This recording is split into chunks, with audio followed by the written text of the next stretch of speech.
আগুনে পুড়ছে মহাখালীর করাইল বস্তি। শোনা যাচ্ছে সেখানকার মানুষের আর্তনাদ, চিৎকারের শব্দ। ফায়ার সার্ভিসের কর্মীরা আপ্রাণ চেষ্টা চালিয়ে যাচ্ছেন সে আগুন নেভানোর।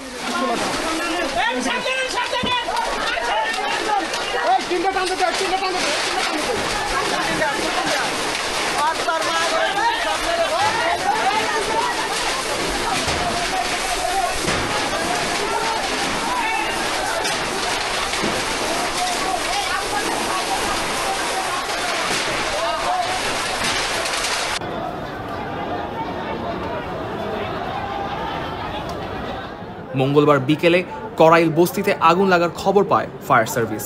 সে আগুন নেভাতে এই স্ক্রিপ্ট লেখা আগ পর্যন্ত কাজ করছে ফায়ার সার্ভিসের 16টি ইউনিট, কিন্তু আগুন লাগার কারণ এখনো জানা যায়নি।